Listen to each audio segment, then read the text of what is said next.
What's up mga kababayan? Pinoy Welder here from Quebec, Canada.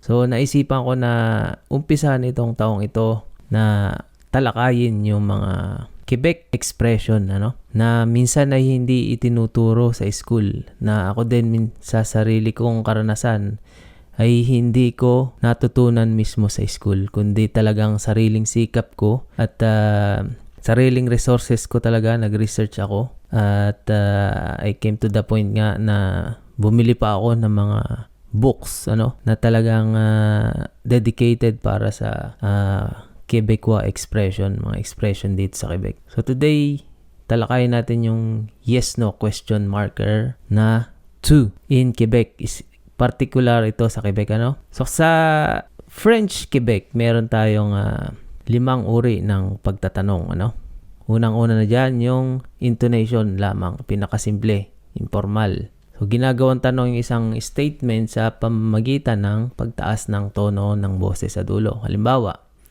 tu viens? Darating ka? Umuulan? Il pleut? Pataas lang yung tono, Parang sa Tagalog.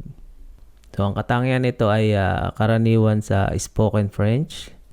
Katulad ng Tagalog na tanong na walang ba kapag may tono. Okay? Pangalawa naman ay yung est-ce que. So, ito ay neutral at standard. So, idinadagdag siya sa unahan ng pangungusap. Example, est-ce que tu viens? Darating ka ba? Est-ce qu'il pleut? Umuulan ba? Est-ce que. So, ang katangian naman ito ay ligtas siyang gamitin sa formal at informal situation at karaniwan siya sa mga textbooks at mga exams. Ayan. Pangatlo ay yung inversion. At ito naman ay mas formal, So, pinagpapalit lang yung ayos ng pandiwa at subject. Subject and predicate. Okay? So, halimbawa, viens-tu? Darating ka ba? Pleut-il? Umuulan ba? Manges-tu? Kumakain ka? Basta pagbabaligtarin nyo lang yung subject at saka verb. So, ito ay okay gamitin sa mga formal situation, madalas sa mga sulat, balita, at mga talumpati. Yan. So, hindi karaniwan siya sa casual speech. So, pang-apat naman ay yung tanong na gamit ang mga question words na sino, ano, kailan. So, ginagamit dyan yung qui, quoi, quand, où, pourquoi, comment, combien. Qui is sino, quoi, ano, quand, kailan, où, saan, pourquoi, why, bakit, comment, paano, how, combien, ilan. So, may dalawang klase siya, informal at mas standard. Yung una is intonation. Tu vas où? Saan ka pupunta? Tu fais quoi? Ano ang ginagawa mo? Pangalawa naman ay mas standard. At nandyan yung est-ce que. Tapos lalagyan mo ng question word sa unahan. Où est-ce que tu vas? Saan ka pupunta? Where do you go? Pourquoi est-ce qu'il part? Bakit siya alis?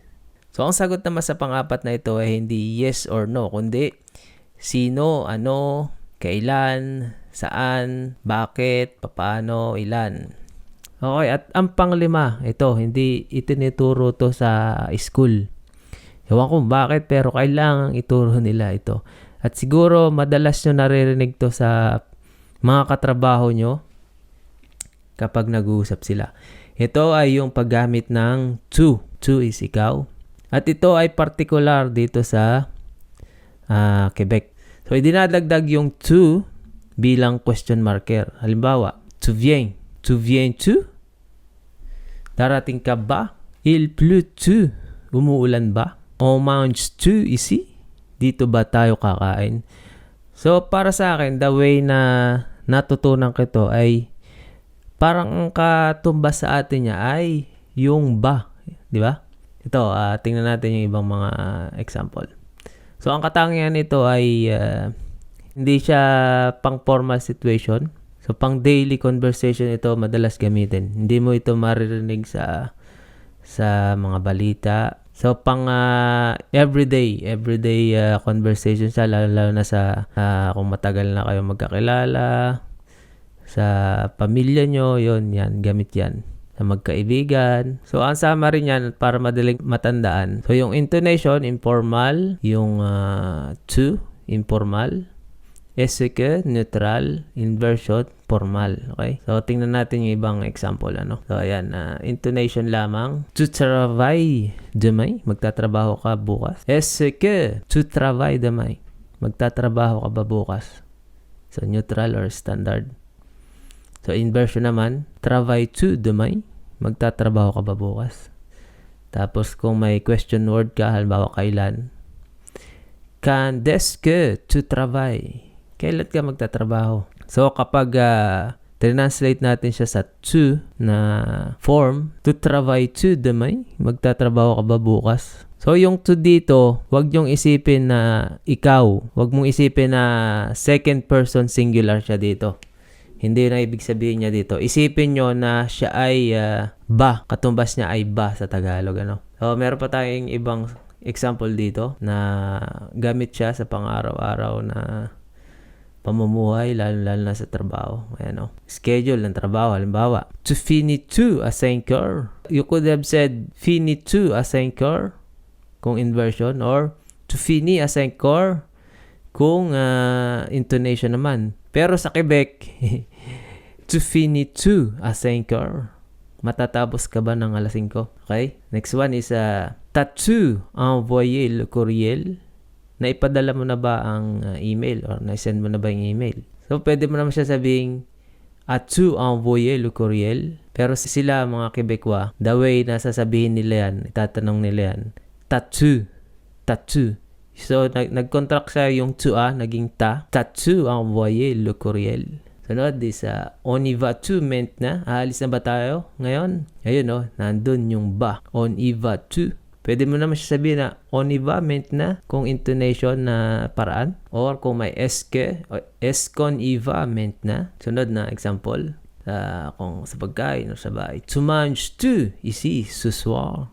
Dito ka ba kakain mamayang gabi? Tu manges ici ce soir? Sunod na example. Il fait-tu froid dehors? Malamig ba sa labas? Pwede mo siya sabihin na il fait froid dehors kung intonation.